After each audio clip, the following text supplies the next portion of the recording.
We can go ahead and get started. I was going to share a couple of things just really quick on the front end, and then we'll hear from our investor folks. And also, just a reminder, this video will start at some point, the recorded version of it. But the other piece of what we're doing is creating some content that is recorded that we'll be able to send out to investor clients who are just interested in Kansas City and either couldn't make the call today or weren't even invited to the call today. But we're hoping that like hearing from some people who are actually doing things in Kansas City will be helpful for other clients kind of moving forward.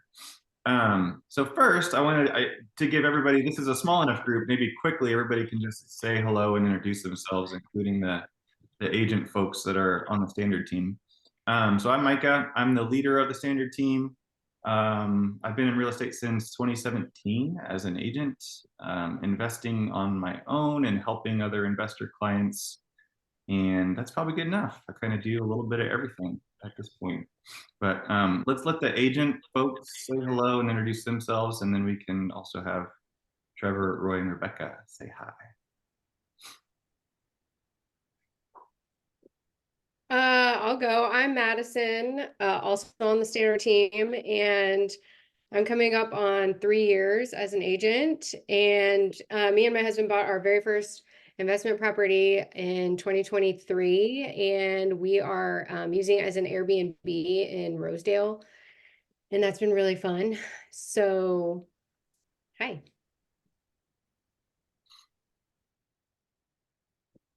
Yeah, my name is Nick Pickrell, standard team. I've been doing real estate since 2020.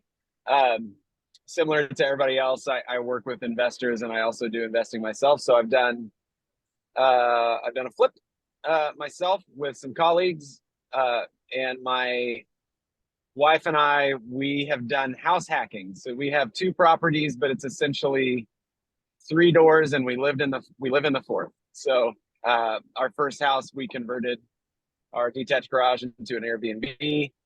And now there's a long-term tenant in there and an Airbnb in the back. And now we're living in another house where we just completed our basement and we have a long-term tenant down there. And that is me. Thanks, Nick. Yeah, my name is Grant. I am pretty married to the BRRRR strategy, which we may or may not discuss, but that's kind of what I've latched onto in the last 18, 24 months. Mike and I did some flips together, but primarily just my exposure to investing is really through clients. So, you know, as most of us are on the standard team, pretty have a lot of good relationships through the bigger pockets for them. So that's where most of my business has come from, in addition to Zillow.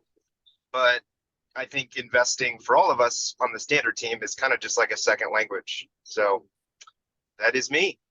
And where are you based these days, Grant? Phoenix, Arizona. And also Kansas City, right? A little bit. And Kansas City, yes. Yeah. But I'm currently not in Kansas City. Totally. Cool. Roy and Rebekah, do you want to say hello and anything you'd like to share about yourselves just briefly on the front end? Sure. Well, we have been investing in Kansas City remotely since 2020. We did not even see our properties in person until late 2022, I think. No, yeah, late 2022.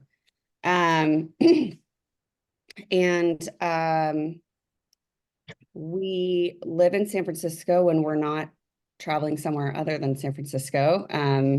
Part of what happened is we realized that, like, okay, the remote thing was going pretty well and was pretty easy. So we thought like we could kind of do that from anywhere. So we've been traveling the last 2 years full time, almost all the time. And we're married.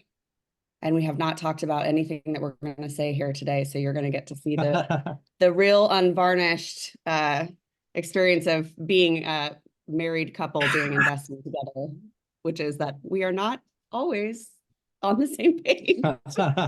We get there eventually. Yeah, we're both strong-willed and sometimes have different ideas.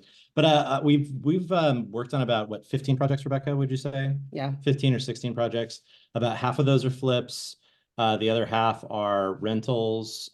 We've done a BRRRR, but most of what we've done is buy and hold or flip.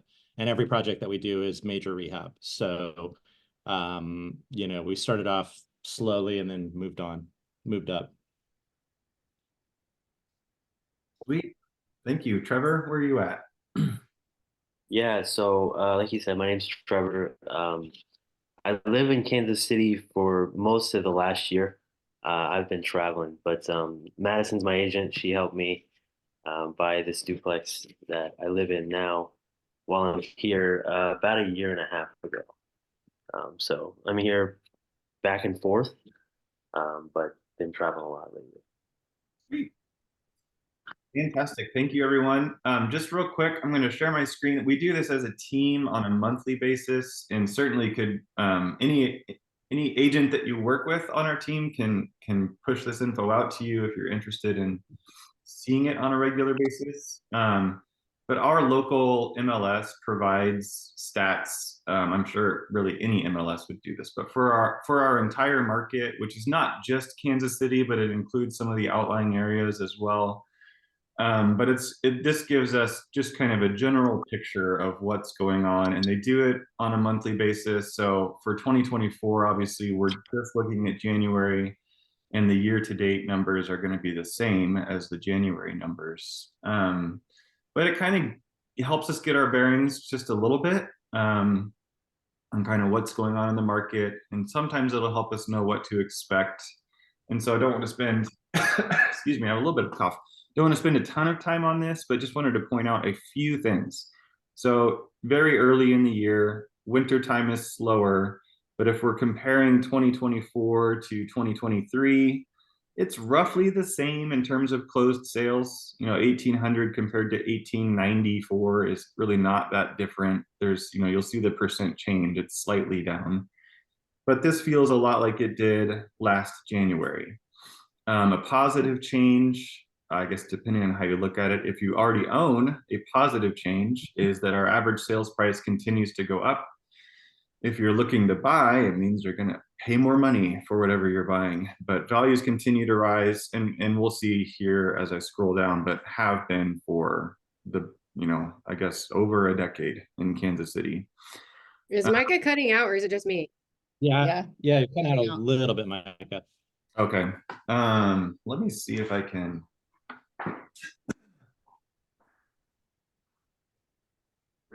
Raise up my little router a tiny bit.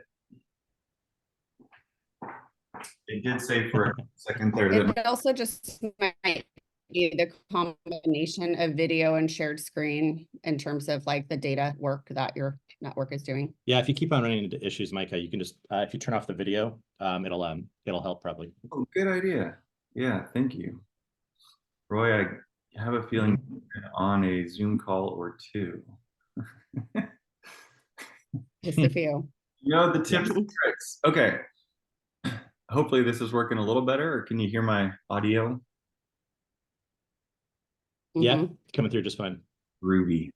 Okay, so I guess I was just saying good news for people who already own, maybe bad news for people who are looking to buy, but our average sales price continues to go up.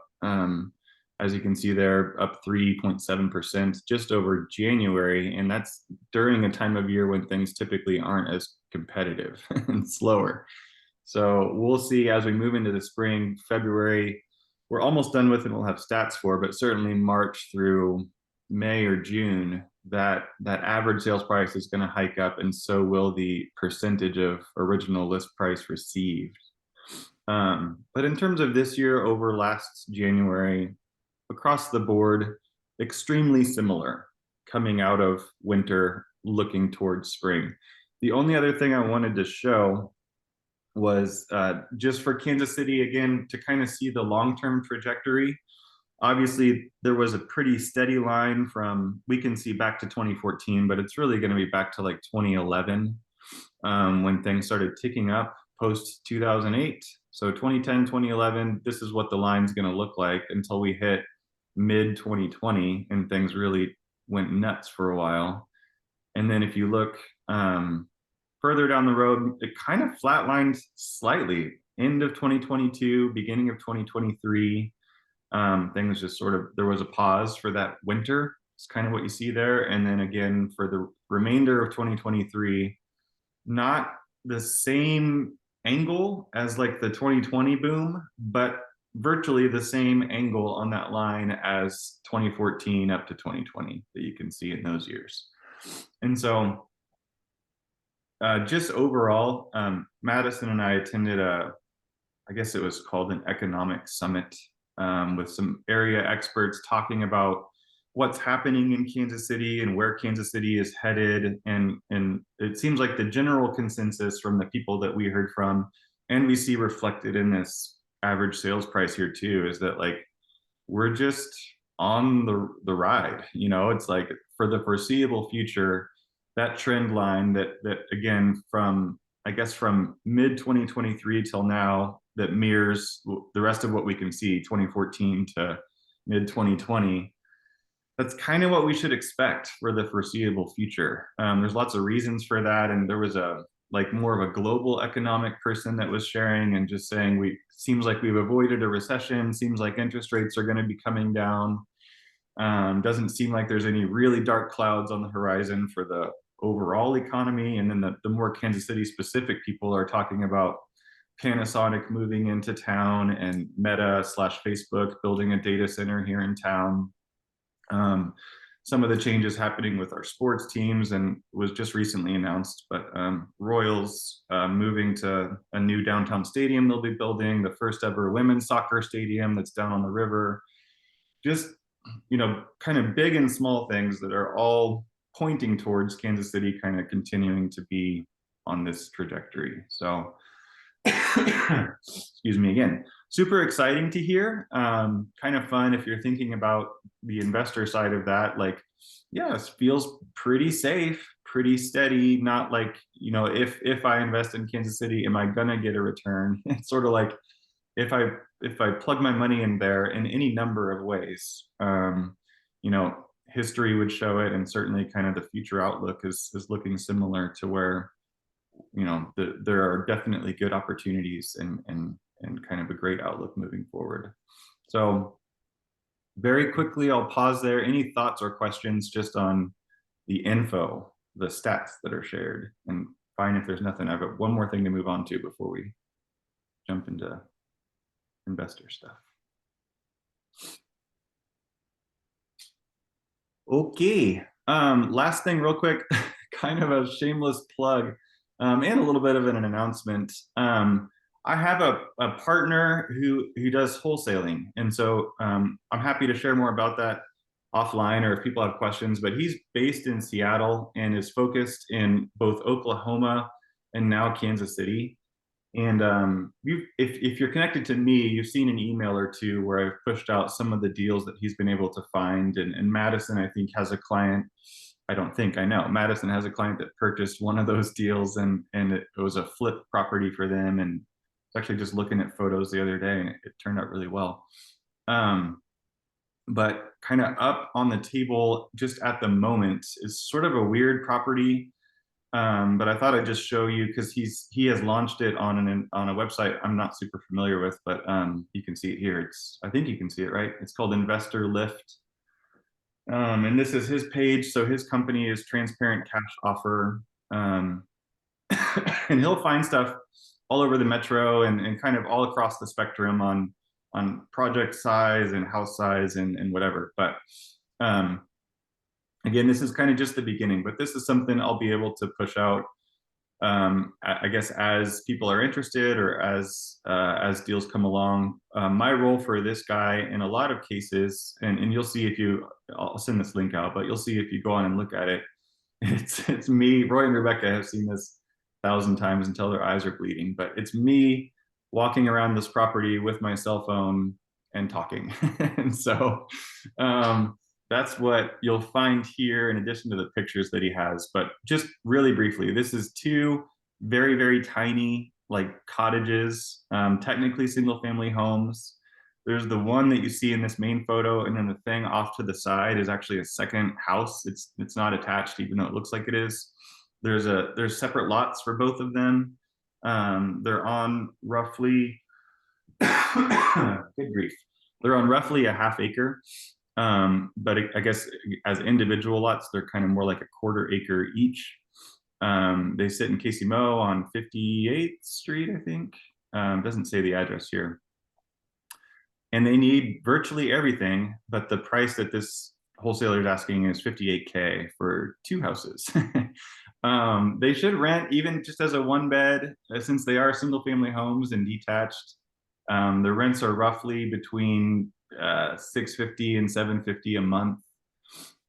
So even there, if you kind of think about the math, you know, for both of them, if you're pulling in $1,500 a month and you can buy it for $60K, you know, there's definitely room for renovation. So don't want to bore you with it. I'll stop there, but just wanted to show kind of something new that's coming along and that we will all have access to as people are interested. Oh, there's the full address. This is not too far actually from where Nick lives, and he's been driving to while on this call. But yeah, basically off of 435 at roughly 58th or 59th Street on the east side of Casey Mo. Okay, I'll stop sharing that, and we can jump back to our conversations with our investor friends. So Madison, should we coin toss if it's Trevor or Roy and Rebekah first, or do you want to run with it? I feel like I've been talking a little while. I can relieve you if you want to take a little breaky break. Water sip. Okay, cool. So Trevor introduced himself earlier. He's my client, and I asked him to share today because when he bought his first property, it was a house hack, and I'm helping, I don't know, maybe like 3 or 4 clients right now try to do the same thing here in Kansas City, and I think it's genius. I think it's one of the best ways you can invest your money in your as you know, if you're able to in your lifestyle to, as your first home, buy a duplex, live in one side, rent the other. And that's what Trevor did. So it was July 2022, found him a duplex. I remember it was over July 4th weekend, and I couldn't believe that it was still available, but like it was because we went out that weekend when everyone else was like partying and doing whatever. Because when Monday rolled around, the agent was like, oh my gosh, people are so mad. We accepted an offer over the weekend because they were planning on coming on Monday. So pro tip, always go out on the holidays because most people won't. But anyway, we had been looking for like 6 months at least. It took a while to find a duplex that worked, that fit what you were looking for. But I'll let you, Trevor, just kind of tell about the duplex and what it was like when we found it. Yeah, absolutely. So like she said, we were looking for quite a while. And my goal when we started was like, you always hear about the house hacks where people have so much rent coming in that it's like they're not even paying a mortgage or they're making money. And so maybe I was a little bit delusional for a while, looking for something like that. But the one that we found, and it's this weird balance with house hacking because you don't have to live here. It's something where the numbers make sense, but also a neighborhood where I want to live for a while. And it really is. It's a great spot. I love living here. So it's a duplex. Like she said, it wasn't in great shape. I wasn't able to move in right away. We had to do, quite a bit of renovation. And it was like kind of, fixing the unit that I live in now, so that I could move in, within that time, the couple month time frame, and then even more work on the lower unit. But I think that's why I was able to buy a house in such a good neighborhood, that I like. And, my situation specifically, I was at a job I really didn't want to be in. I wanted to go travel, but I knew I would probably be coming back and forth a little bit, so I wanted to keep a place here. And doing it this way, I have a tenant that's, she's not paying the full mortgage for me. I still come out of pocket a little bit every month, but it's really about the same that I was paying before, to rent an apartment.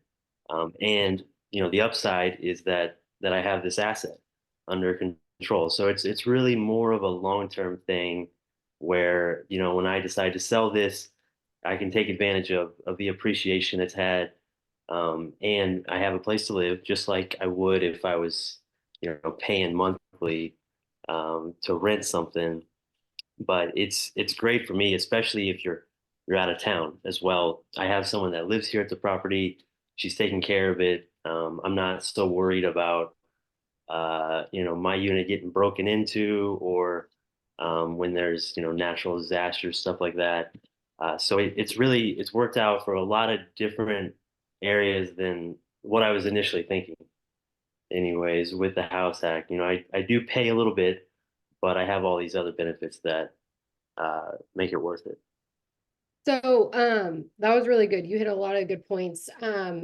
So based on your experience for someone who's looking to house hack, what would you say is a realistic expectation as far as like how much of the mortgage is going to be covered, what you can expect to pay out of pocket if you're living in one side? Yeah, I don't know. I think it varies a lot based on where you're at. So for me, I'm making a little bit of a compromise because this is a place I really want to live. So she's still covering, 2/3 ish of the mortgage, which I'm okay with. I think there were some other properties that were 3 or 4 units, or I think one of them was like I could live in a basement unit and there was like 5 college kids living above me in the house. Like that's gonna cash flow a little bit better, but that's not where I want to live right now. So Right. Yeah. uh, yeah, I just think of it in terms of like I'm paying, the amount that I pay, I could have a really not so great 1 bedroom apartment somewhere, or I can live in my own house. Right. Yeah.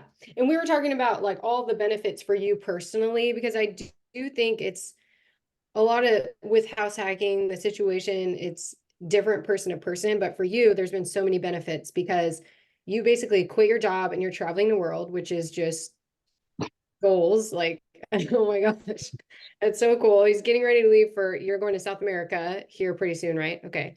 Mhm. And like he said, he has someone to watch over the house while he's gone and he doesn't have to worry about it. And you can still do that while living in an apartment. It's not like you have to have your own place to be able to do that. But we're also talking about the equity. So it's one thing that you're like what you're paying monthly. It is a little bit cheaper than what you would be paying if you were renting, not by a ton, based on where you were before. But since you bought the place in July 2022, you bought it for 280.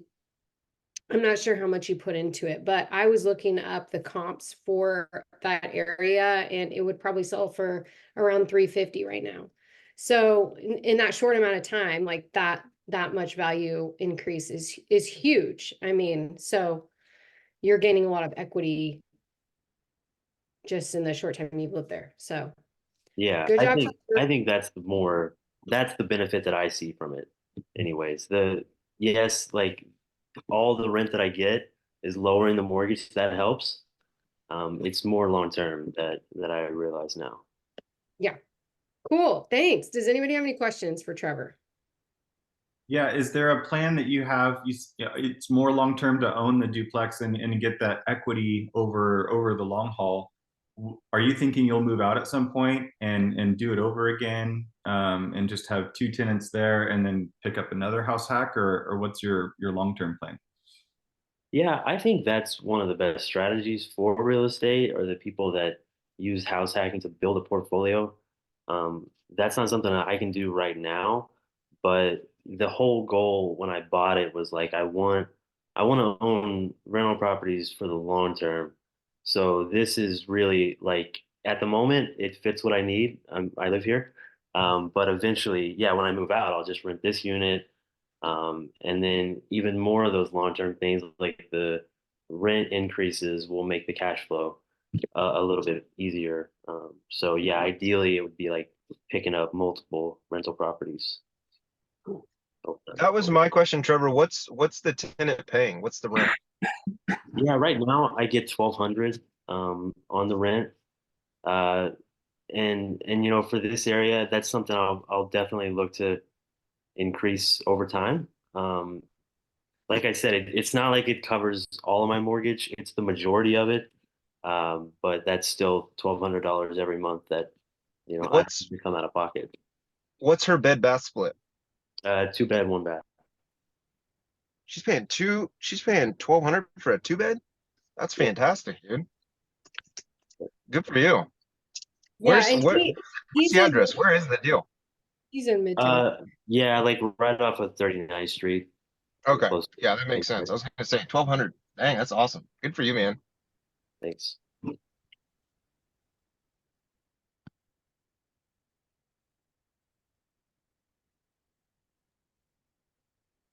Cool. Thank you so much for sharing. Let's take a quick little detour, and Nick, you can share with us an unfortunate tale about landlording and maybe any tips on how to avoid getting yourself in a similar situation. Not yourself, but the story you may share. Yeah, for sure. So I was working with a client that I'm still working with that client that got into her first BRRRR in Eastside KC She got in at about 85K, put about 45K into it. And we were hoping for an appraisal at around 160, and we ended up getting somewhere around 155. So still pretty close, but a little low. So things were moving along just great. And this client of mine was working with a property management company, but decided to just go ahead and vet the potential tenants on her own. And unfortunately, this doesn't happen very often. But she ended up getting defrauded, and so there's a client that ended up moving in, even installed a pool, and never paid rent. And so at that point, you know, once the client's in, they had to go through all sorts of eviction kind of proceedings, and she had to get a lawyer, and it took maybe about, from the time they got into it to the time they got out, maybe 5 or 6 months of no rent. And all because there just wasn't a proper screening. And so I guess pro tip for you, make sure you do that screening. And I know that Micah, maybe you would want to share what you do with your tenants, but I liked what you were saying about making use of like Zillow's rental application process and utilizing them for background checks and things. So I don't know if there's anything that you have as far as your tenant screening process. Yeah, and real quick to maybe finish off that story. So she had a BRRRR that was done, and that worked pretty well, it sounds like, from the appraisal perspective, and then went through 5 or 6 months of a tenant but no money, and then was left with a property that had a pool now in the backyard. Or how, like, was it in super rough shape, or what did it take to get it back on its feet? So the make ready for it again to get it back up and going ended up being somewhere between $5,000 and $8,000. And did the so there was, and the rent was supposed to be, she was supposed to be getting around like $1,500 a month. Yeah. So you think of the $1,500 a month plus the, I don't know, I'm trying to remember, it might have been a few $1,000s for the lawyer to go through all the eviction stuff too, and then you've got like the 5 to 8K in make ready. So it adds up. It adds up. Is that one back up and running? Yes. This time the property management company is handling all this stuff. Yeah.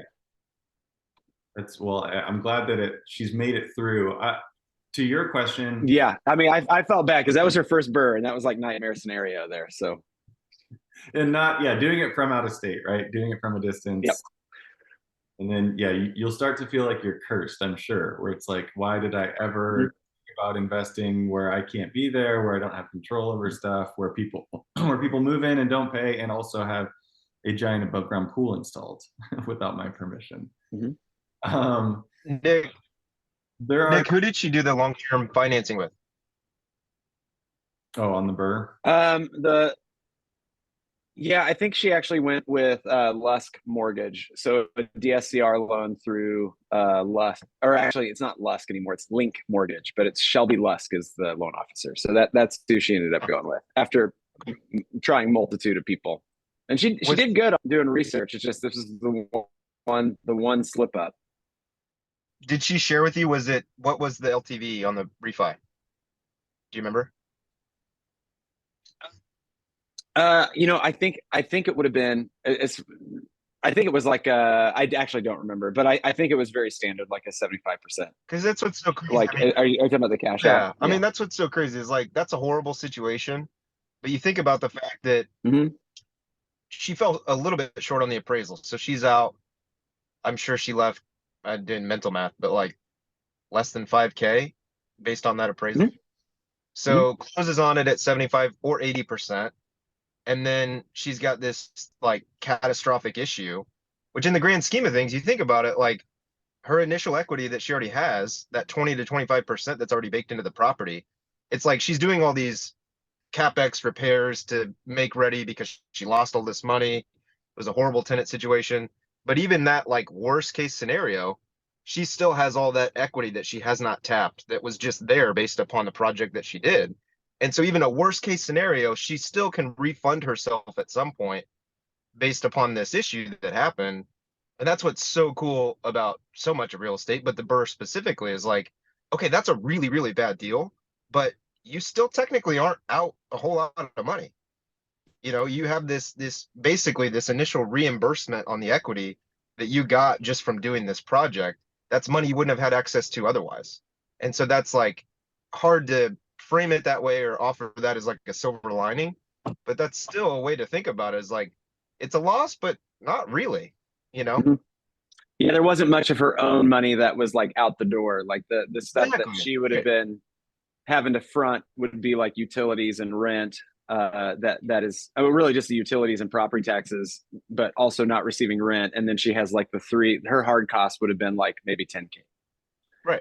10 to 15K for this particular incident. Right. Still not great, but another way to think about it, you know? Well, and Yeah. such a better position. And also just real quick, I just want to let you know, I've got someone knocking at my door. I'll be right back. I was going to say, such a better position to be in, having forced the equity through improving the property, than just going and buying something turnkey with 20% down and really needing that to work, as a rental. It's like, well, I forked over $30,000 to get the thing acquired, and now the rents should be paying for the mortgage payment that I have. And that's a much slimmer margin type of scenario compared to the BRRRR strategy that you're talking about there, Grant. So real quick, I think Nick was asking too about just kind of tenant screening or best practices, and there's really two options. And it sounds like his client had chosen to self-manage, and certainly it's a viable option, and a lot of our clients do that. But I still personally would never self-manage and not have some kind of tool for screening. And so Nick mentioned, I think Zillow is still, in my opinion, probably the best option for a number of different reasons. And there's an asterisk there because in the state of California, where Roy and Rebekah hail from, there are some limitations for what Zillow is able to provide when doing a tenant screening. But at least at the moment, the other 49 states, including Kansas and Missouri, obviously where we are, Zillow will give you a whole bunch of really helpful info just by directing your prospective tenant there. Hey, there's a link on my rental listing on Zillow for fill out an application. I always tell them I don't receive money for that. Zillow will charge you $30, but once you've done that one time, you're able to use that same fee towards any number of properties you want to apply for the next 30 days. So it doesn't even just go to this one shot at renting my place. You can use it as much as you want to on Zillow for the next 30 days, which is kind of nice. So they're not having to pay multiple fees over and over again if they're looking for a place to rent. And then what Zillow gives you is a criminal background check, a credit check where they actually put in their social and you see their credit score, you see how much debt they have. You see what those payments are, should be every month for the car loan or the student loan or whatever is existing there. There is a self-reported like employment history, and a place I think where they can upload a pay stub to, which I usually ask for. Like, hey, I just need to see that this is going to work. And you say your income is $6,000 a month, but if I can see a pay stub, that certainly is much more helpful than just self-reporting.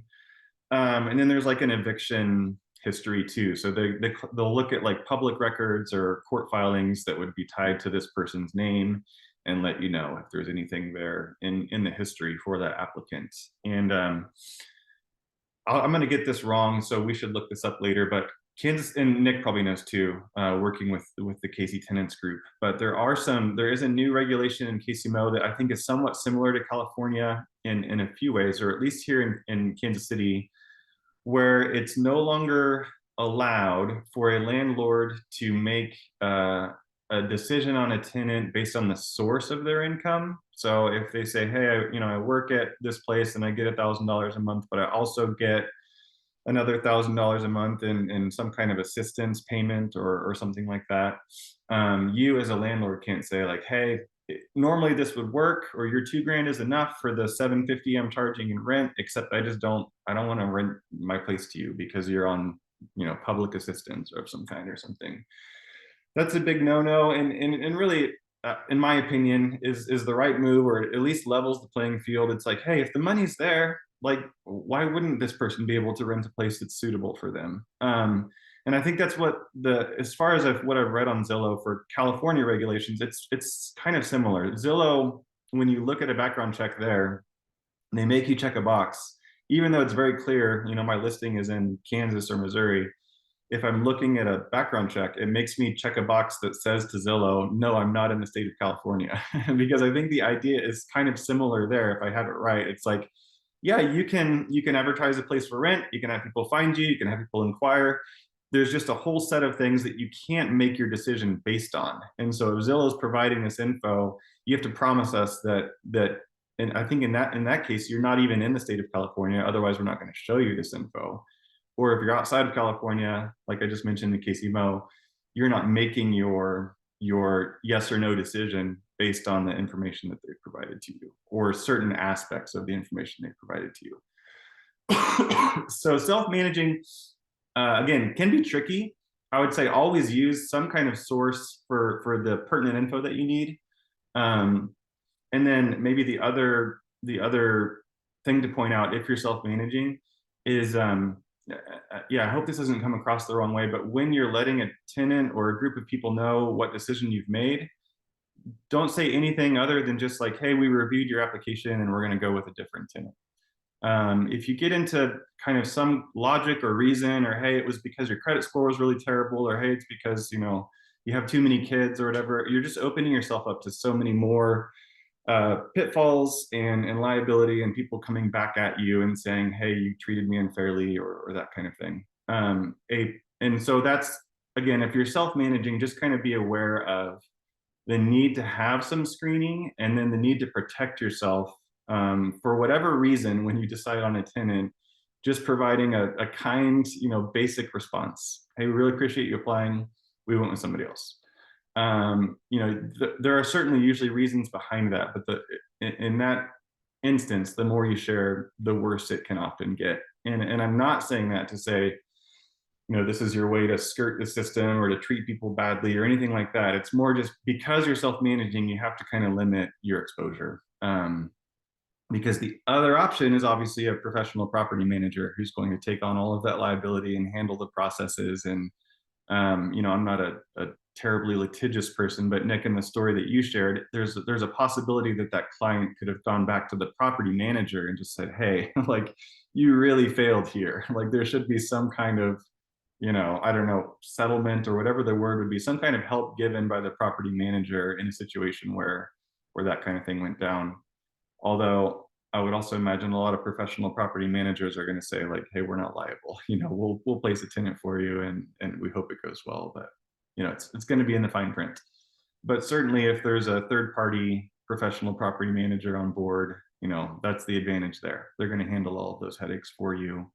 and they're the ones, just like an agent is for buying and selling. They have agency for you and your property and are representing you with potential tenants and all of that. So obviously those are the two different paths you can go down. But any thoughts or questions about screening? Hopefully no more nightmare stories from people, but the nightmares are out there and hopefully can be avoided. So I was gonna say, Mikey, you made a good point about the property manager and the liability. Like most of the ones, because then I have gotten, this is good for people that'll want this recording, is like a new investor that talks about, well, what lease do you use? Well, PM would normally have their own lease that they've derived, and they have liability waivers that then it reverts back to the owner to say, hey, they didn't do additional due diligence or whatever their fine print is.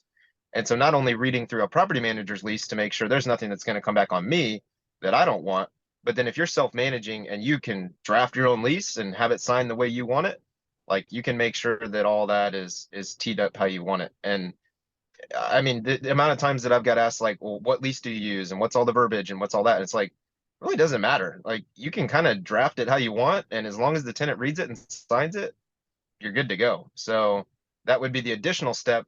And that I use Zillow too, and it's fantastic, especially in the rejection process. It has like an auto-populated message that goes back to all the people that looked at the property or sent in an application. It's just a generic response that said, hey, we've, like you said, Micah, we've reviewed your application. We've gone with another tenant. That simple. And you're done, and it auto-populates. So in addition to that, the lease as well is another step of verification to be like, how much can I really kind of make sure this is going to protect me in the situation that something happens? Yeah. Good stuff. Can I just add two things to that, Micah? One is that we are members of USAA, and if you have other clients who are members of USAA, they also have a rental screening tool that is free to members, and I think it's through Trulia. I've used that in the past to screen tenants, not in Kansas City, but elsewhere, and it's worked really well. I think it's a very similar setup.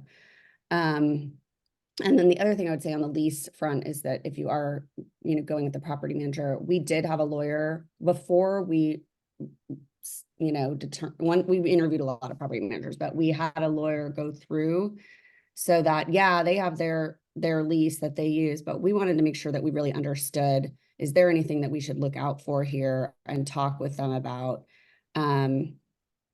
And that was a super helpful process, both in terms of weeding out some property managers that it was like, this is a property manager that's doing stuff that's bad for tenants and potentially could get us in trouble. It sort of covers their bases, but also like skirts a line of the law by having people sign a bunch of waivers that they can't really waive away. So anyway, I think that's just an important piece of it. Yeah, for sure. Great points. I would say just really quickly to tag on to everything that we've been talking about, whether you're using a professional PM or doing it yourself, this is something that came up, I think, in the last year that I was reminded of. But if you ever purchased property, you've seen it, but it's a federal law. So there's the EPA lead-based paint form that goes with every property that was built before 1978. It's the same on the tenant side. And so if you as a landlord aren't having your tenant sign a lead-based paint disclosure, where I'd say 99 times out of 100, it's going to say, I don't know whether it has lead-based paint or not, but you should be aware that it was built before 78 and it could. And having your tenant sign that, it's another area where you're, one, I guess, not really following the law, but two, exposing yourself to a whole bunch of liability. And so, again, most people, certainly professional PMs know that. Most individuals don't know that. And I wasn't doing it for my own properties until recently, but obviously easy to attach that to all the other docs that you're having them sign. But if your tenants aren't signing a lead-based paint form for those older properties, you should think about making sure that is part of the process. Cool. Well, that's all. Yeah, that's been a good conversation about tenant related things. Let's jump over to Rebekah and Roy and hear what you guys have been up to and kind of get to learn from you for a little while. So you introduced yourself at the beginning, but tell us, since, did you say 2020 is when you got started? Yeah. So since 2020, a mixture of buy and hold rentals, of flips, a BRRRR kind of sprinkled in there. Tell us what the overall strategy, I guess, has been, kind of where you started and where you're at now, and maybe too, kind of where you're thinking of heading from here. Give us the full picture, if you would. Yeah, I mean, I think initially, yeah, when people ask us, like, because, we're out of state investors, so when they ask us about why Kansas City, like, I usually say like a couple of things, which ties into kind of what our strategy is. But the first is that actually I love Kansas City. I used to be in sales, and actually Kansas City was in my sales territory, so I got a chance to visit every once in a while, and it's, I think, to this day, a very underrated city. And you all know how wonderful it is, but it's a really, really cool place. And so it was like, this is a place I would like totally see myself living in someday, or, I would love to visit frequently. And so that's like a good sign of a place to invest in. But the second thing that I think is special about Kansas City from an investor, a real estate investor perspective, is that you can kind of execute on multiple strategies in Kansas City. You can find properties that cash flow, and you can find properties that have an appreciation play. Or both. And so, for us, when we looked at, starting to do real estate investing, we loved Kansas City because we could really build one team or a set of teams in a specific area and execute on multiple strategies. So that's kind of what you see when you look at our portfolio. We started off buying, buy and hold rentals that had like a light rehab need. We decided to, we went from light to heavy pretty quick. Yeah, I would say. Well, we decided to follow a lot of guidance, which is that, if you're going to buy your first project, go a little easy.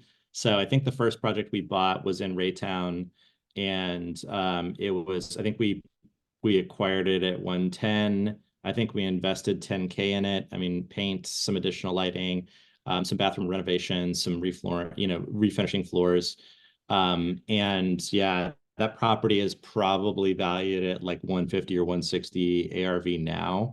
Or actually, probably more than that. Yeah, actually, after rehab, I think we would have been really comfortable with it pegging it at 140. It's way up. I think it's anything probably closer to like 190 to 10 now. Yeah.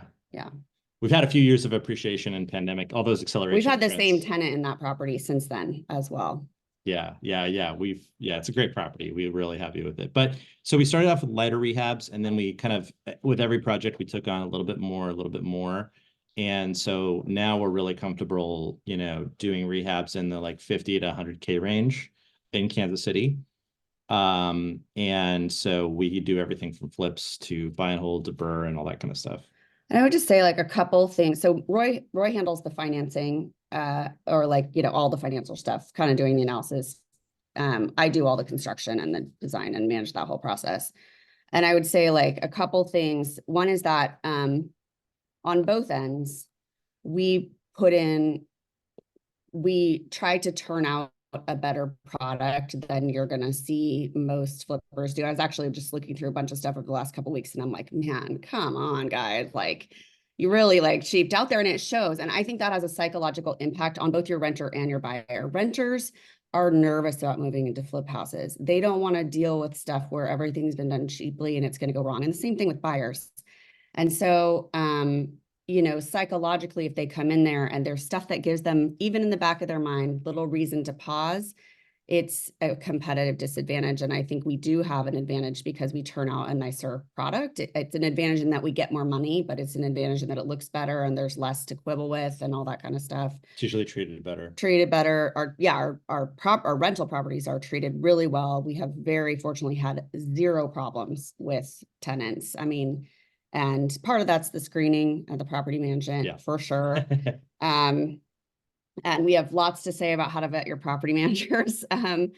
But it's also, you create a good product that people want to treat as their home, then they will. And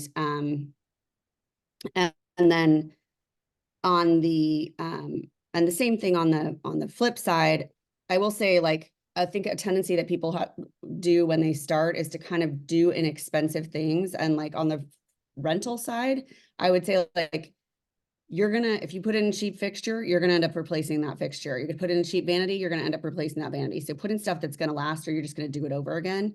On the flip side, you can be a little cheaper on some stuff, it needs to look good. I also think it should not be super cheap, as I've just said, but like there's things that you could go a little lighter on the cost front that way.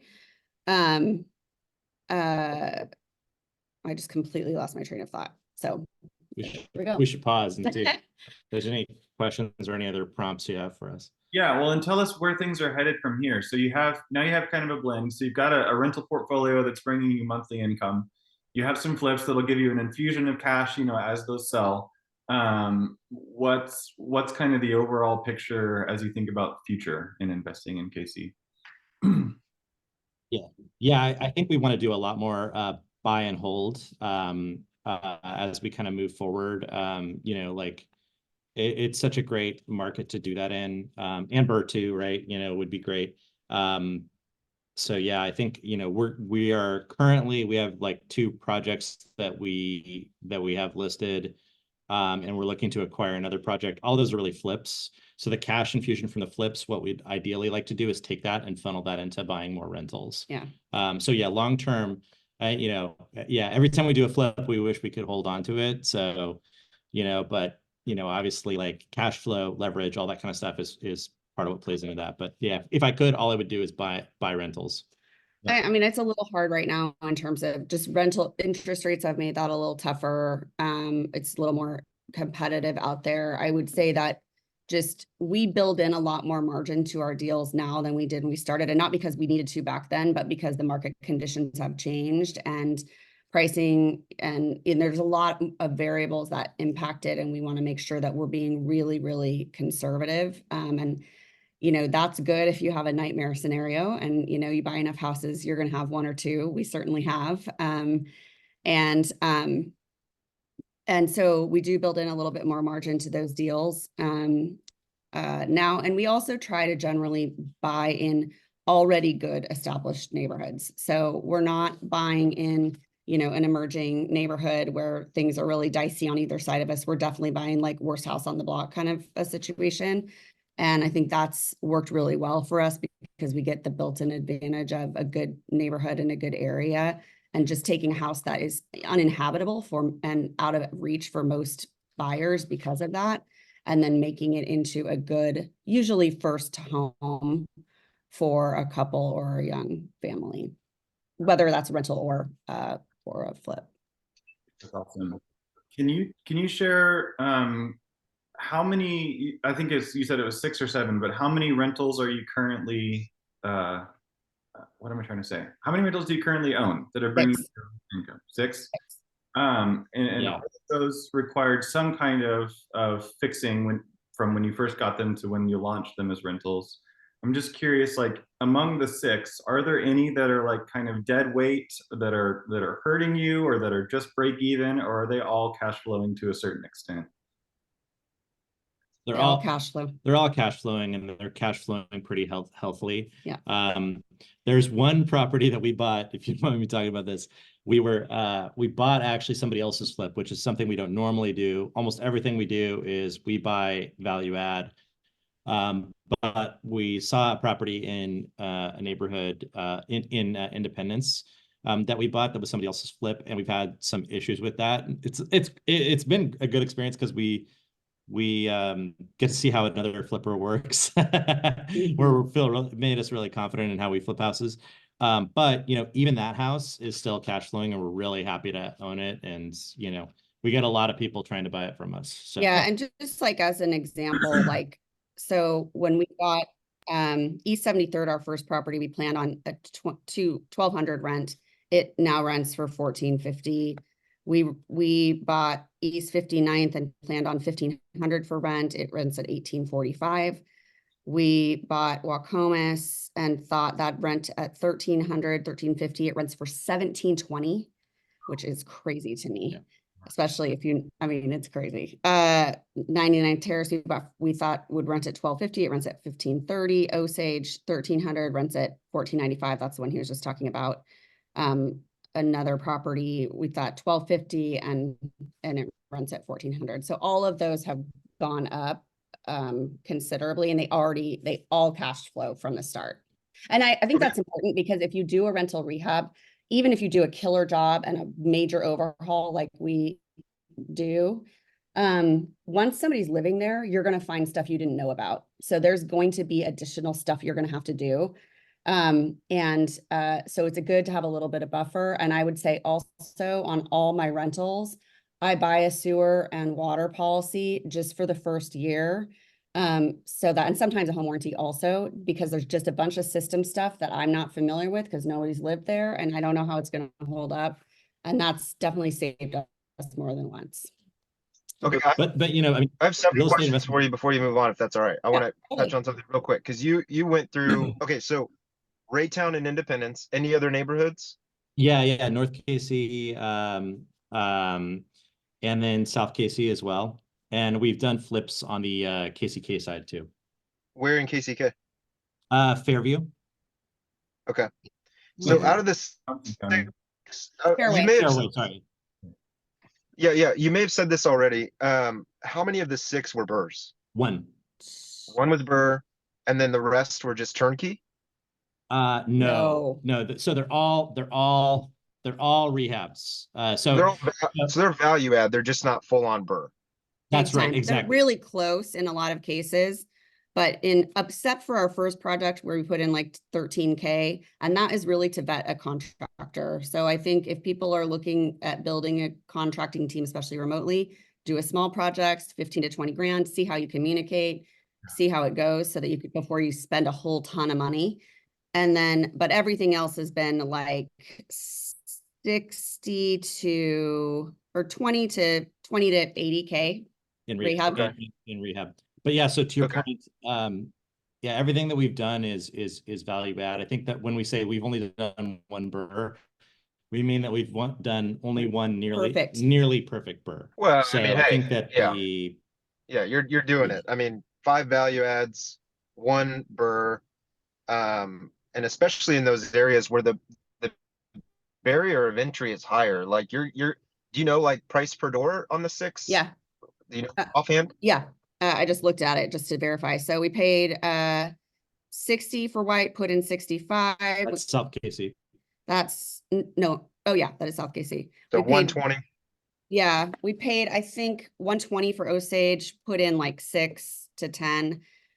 Paid I think 110 for 99th Terrace, we put in 20. Paid 65 for Wacomas, put in 70. That was our near perfect BRRRR. And bought East 59th for 80K, put in 50K. East 73rd, that's our first one, bought 110, put in 10. And I would just say a little pro tip on the buy and hold rentals. Our near perfect BRRRR needed a new roof, bad. Yeah. But it wasn't leaking. Yeah. And our contractor said, don't replace that roof. Just wait for a storm. 9 times out of 10, you're going to get a full roof replacement on your insurance. And that's exactly what happened. And it saved us. Hey, good for you. There's 4 layers of shingles, all new decking. And we got all of that covered. So That's a good note. Okay, so because I just wrote those down, 120, all in at 130, another one all in at 130, 175-ish on the refi for the BRRRR. That's right. I think it was 190. 190. Oh, so that was definitely a full BRRRR. You're pretty smart. Yeah, not 190, but yeah, but it was probably, I mean, like a 200 or 300% cash on cash return. That's freaking bonkers. And then 130 and 120. So you're also like, you're in good areas. The rents you're meeting the 1% rule. When were most of these purchased?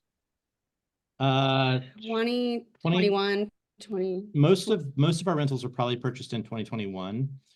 So definitely before rates took off. Before rates took off, yes. Even still though, that's insane that you got 6 doors, 1 was a BRRRR, but financed them all, and then your rents being north of 1,300 on most of them. Yeah. I mean, that's unreal.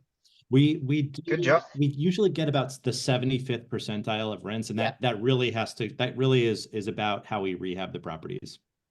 Who does your rent verification? Do you use your property manager for that? I mean, we have a pretty good idea of what it's gonna be, but yes, also, we also check it with the property manager. And, you know, and it's important to have them walk the property, because if you just ask them, what is the Yeah, 2 or totally. 3, 1 in, you know, this area gonna rent for, they're gonna undersell it. When they see the property, always they've come back, and we've gone through 4 property managers now for various reasons. Whoa. They always come back and are like, okay, yeah, that's gonna rent for way more. Who's your PM? Do you mind sharing? Laura Marks, and she's fantastic. Cool. Yeah. Who's she with, like a bigger company, or is She she has just her own solo? firm. She has her own firm, Laura Lynn Real Estate, and she's really killer. That's awesome. I wanted to run through that, especially for folks that are going to listen to this recording, to be like, you bought in North KC, Raytown, Independence, all areas, South KC even, all areas that have a higher barrier of entry in terms of like price per door, and then you're exceeding the 1% rule on your rents. Obviously, it would look different if you had to start fresh and do that now with where rates are at. But the deals you bought based upon the rents that you just said and these Bed Bath splits, even at current rates, you would still probably be cash flowing. Yeah. Yes. Yeah, absolutely. Yeah. That's unreal. Yeah. Yeah. But we put out a product that garners that rent. Sure. And I think Oh, that's sure, really yeah. important. Yeah. Okay, my last question for you. How are you financing just the whole deal, everything you're doing? How are you financing it? So I mean, on our first properties, you know, we just did conventional financing, right? And then we just invested a little bit of our own money into the rehabs, and that's, you know, that's like the buy at 110, invest like 5 to 10. Yeah. That's a little bit more doable. But since then, like, we've done all hard money and private money, basically. Okay. So yeah, so we're big fans of moving into hard and private money as quickly as possible. Nice. Yeah. Okay, I'll stop stealing the time, but I don't know, Micah, do we want to talk about hard money at all and how they do that? We definitely can. Yeah, I was gonna say really quick, in baseball terms, with your 6 rentals, you walk up to the plate 6 out of 6 times you hit a home run. Like, that's very unusual. So first of all, just like huge congrats to you guys for making that happen. And you've answered this in a lot of different ways already, and especially Rebekah sharing like how specific you are with kind of what those properties need to look like and feel like, and what you spend on them makes a huge difference. Having your property manager actually go and walk it before they tell you what rent you should go for, because even then you've gone above and beyond the first kind of rent expectations. Like, well, actually we turned out with $200 more on this or that one. It seemed like almost everyone. Is there anything else you would share with us for like how, you know, again, people that may listen to this later, how on earth do you do that? How do you bat 1,000, you guys? Come on. Well, one thing I definitely want to say is that without our agent, we couldn't have a business. So I think that both for investors who are listening, but also for agents that want to be investor friendly that are listening, like I mean, I'm not just saying this about Micah, who's obviously our agent, but if you want to, you can't do this without an investor friendly agent, an agent that understands how investors think. But I think that also, like, so much of how we've been able to do this remotely is directly related to our agent Micah and his ability to have like so many relationships in Kansas City, because that's the thing that we can't do since we're not there. Like, all the relationships with, like, you know, I mean, he's connected us with traditional financing lenders. He's helped us, you know, connect us with, you know, hard money investors or hard money people, private money people. Definitely understands a lot more about contractors and connecting us with contractors. So I think that, like, if you're an investor, you got to have a really excellent investor friendly agent, and investor friendly agents definitely think about deals in terms of how investors think about. But I think that the ones that add even more value are the ones that have great relationships with financing partners, with contractors, with you know, with I'm forgetting some other aspect of our business, but just, you know, those, and then are willing to like share with their clients. So I think if you're an agent, cultivating those relationships is really a huge value add to your clients. And I think as a client, as an investor, you know, like look for an agent that has worked with a lot of investors, because they likely have a lot of those relationships and recommendations as well. And I would say like it's a lot of things, right? Roy is conservative on, and a lot of times I'm like, I don't know, I don't think we have to be that conservative on stuff, but you know, it's paid off multiple times in terms of our analysis of a deal. And we've talked ourselves out of way more than we've actually bought, like way more.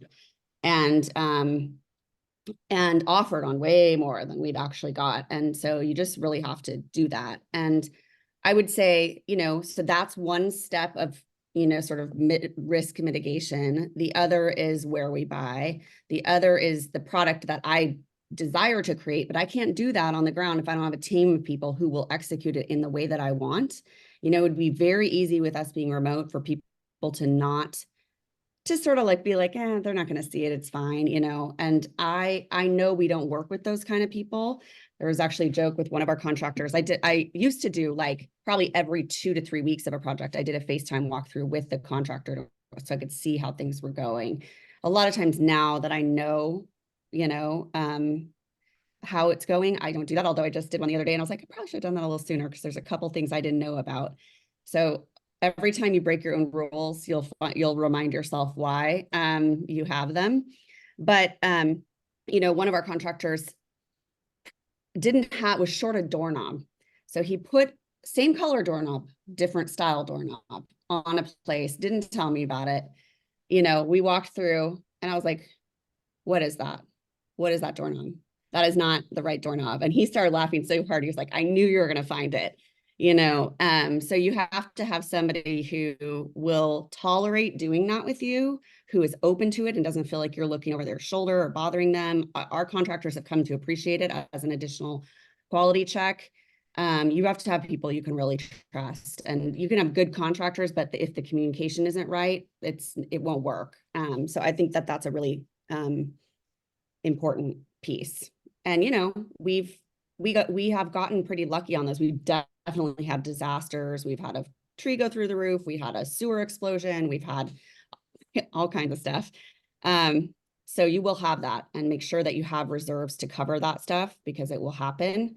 And you want to treat your tenants right. On the flip side, we've had stuff go wrong. We had a house fraudulently sold to us and it sat vacant for a year while we sorted that out legally. It was a huge mess.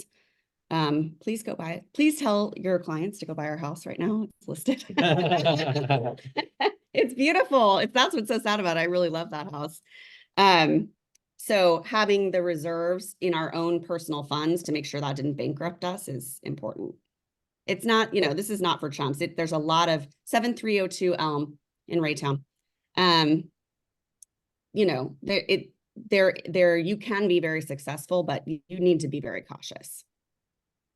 That's great advice. You said the quote of the day. That was a good quote. Every time you break your own rules, you remind yourself why. That's a good little gem. Yeah.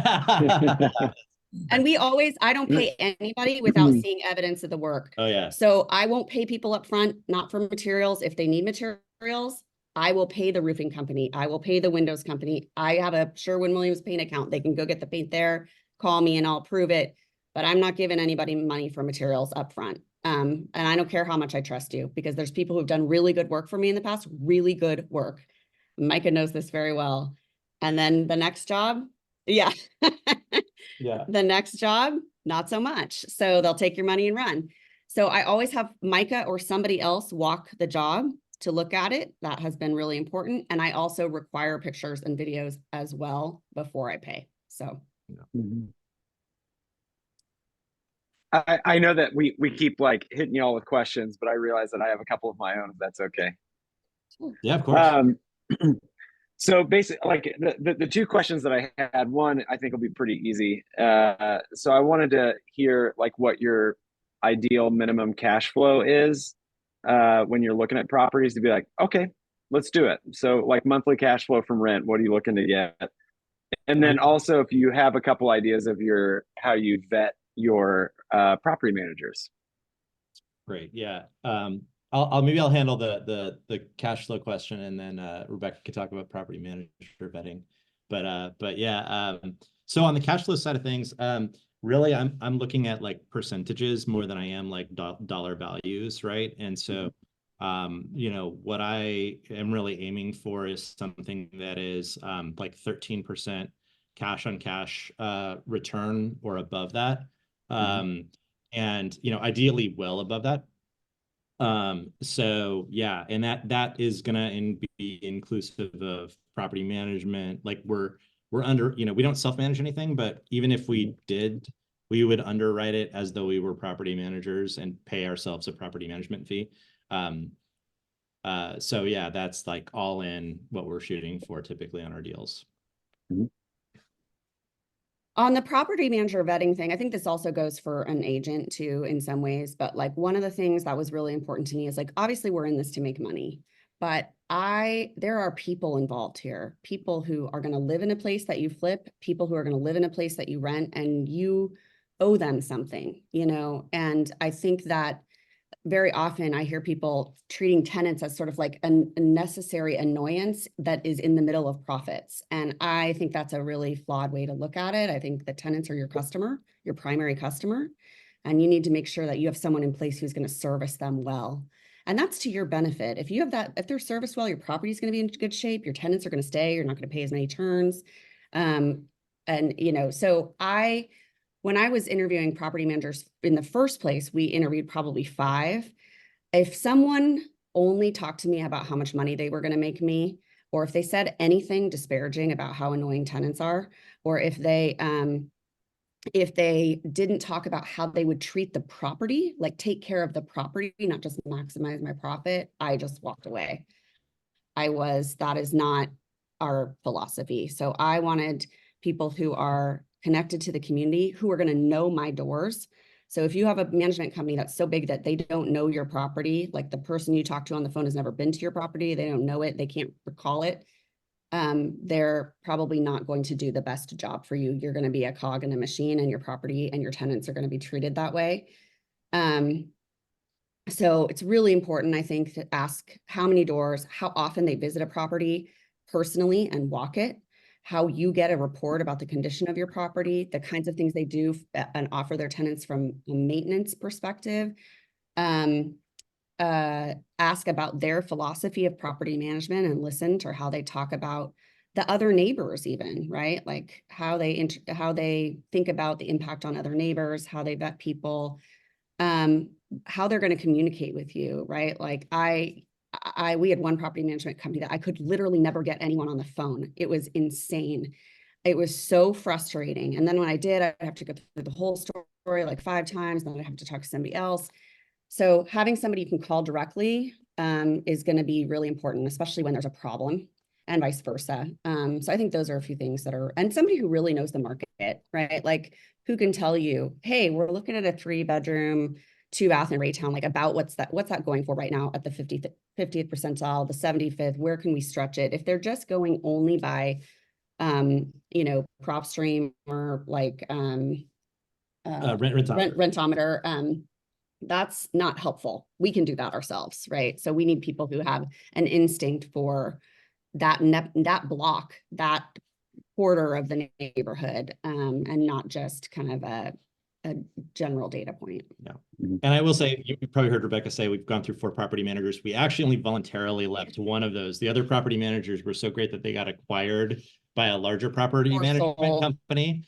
And so yeah, so if you're good at, yeah, these are good things to pay attention to, and they're things we followed from the beginning. You also want to be a good customer of your property manager, meaning be responsive, do stuff right, fix stuff for your tenants right away, you know, and then they're going to do well by you as well. Thank you. Those are excellent points. Yeah, for sure. We're getting close to the end of our scheduled time, so just want to make sure there's enough room. If anybody else has questions, we can keep that going, and otherwise we can kind of start to wrap things up. Anybody else?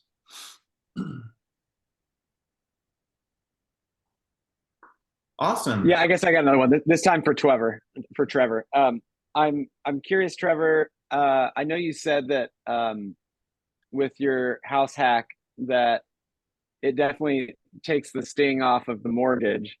But I'm curious to know, like, what's your gap in between like the mortgage payment and what you're receiving in rent? Yeah, so right now my mortgage is about 2,000. Like I said, I'm getting 1,200 in rent. But before I moved in here, I was living in a 450 square foot studio apartment, and I was paying the exact same in rent. So it's kind of the same thing. Yeah.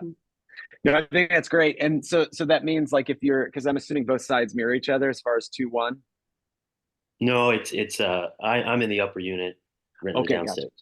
Gotcha. But it's one of those things where, like, if you know, at some point in time with rent going and you decided to leave, like, this would be a cash flowing property for you if you were to leave. And I didn't know if that was a consideration when you initially got the property. We're like, okay, well, I'll get this, and I know that on down the line, this will definitely be a cash flowing property for me.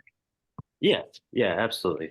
That's the idea. And, you know, ideally over time, it's raising the rents and running those numbers. But I was thinking about that for sure.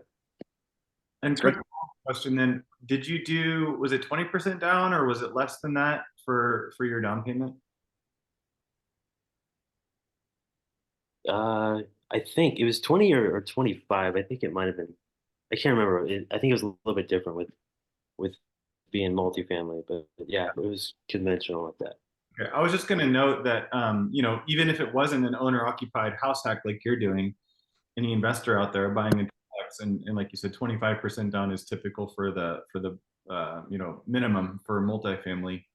Sounds like it would still cash flow though. Like if you were not living in your unit and you were getting 1,200 for each and your payment's 2,000, obviously it's not wild, but 400 bucks a month, again, subtract some out if you have a property manager, but and I'm assuming like even at kind of today's interest rates or somewhere around there is probably where you're at. That deal still works, which is cool because we were talking earlier, I guess, with Roy and Rebekah about like, well, you have the advantage of acquiring a lot of what you have in 2021, but Grant mentioned it too. Like there are still viable deals out there just for a straight up investor, non-owner occupied. And you found one. I have a question for Trevor on tenant screening, because obviously if you're living somewhere, it's a really different situation, and yet you're still bound by the same laws that everyone else is if you're renting, a single family home. So I'm curious if there is anything, obviously within the bounds of the law, but that people should be aware of if they're house hacking in terms of how you screen or manage the tenant relationship when you're living next door.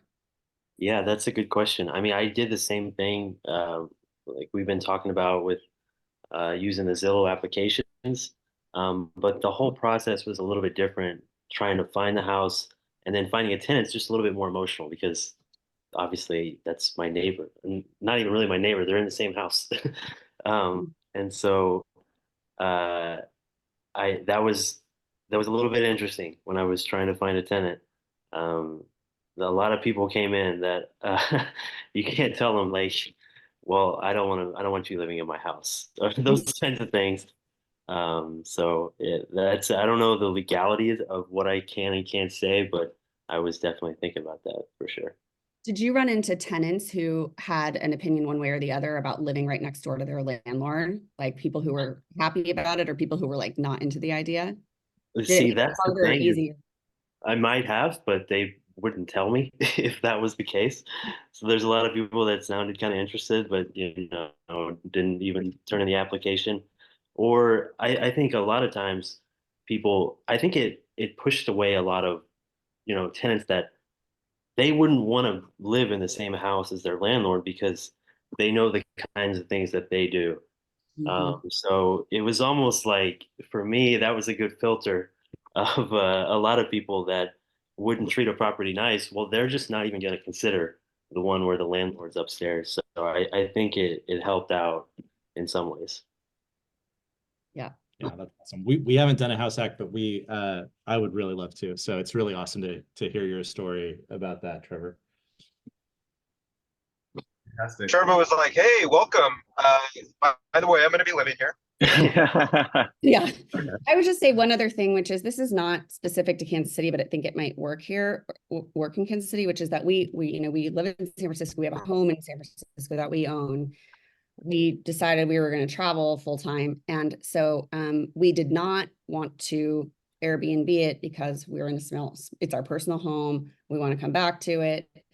It's in a small unit with our neighbors that we want to keep happy and all that stuff. And so we did like a midterm rental situation where we have people who stay at least 30 days, but not longer than 6 months.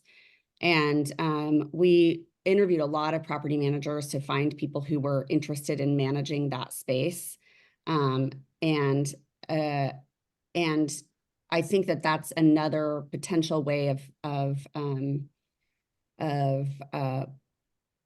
a strategy for different properties that might not work as an Airbnb, and especially given all the different regulatory things that are happening in the area right now, but that maybe you know, for whatever reason doesn't work as a long-term rental as well. That has worked really, really well for us. Awesome. Hey, I want to say thank you so much to Trevor and to Rebekah and Roy. We really appreciate you guys taking time out of your day and giving us all of the insight that you've gained in your journey.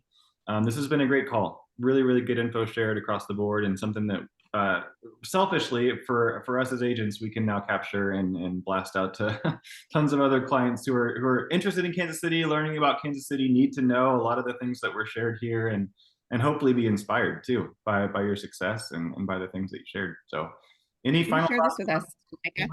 Oh yeah, absolutely. Okay, awesome. Any final thoughts from anybody out there?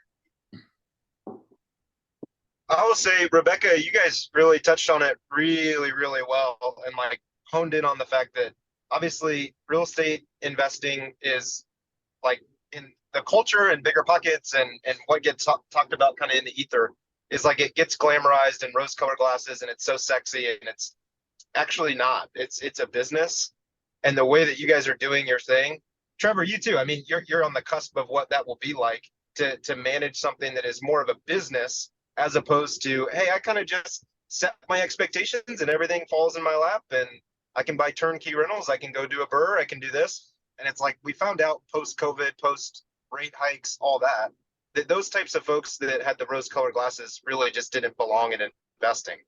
And so for people that are going to listen to this that are newbies, to see you guys have 6 doors that are literally like tailor-made investment property in the single-family space is really impressive, because you're running it like a business. So I would just say thank you for sharing all that, and good job.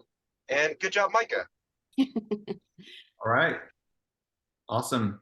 Thanks again, everybody. Enjoy the rest of your day. Thanks, everyone. Take care.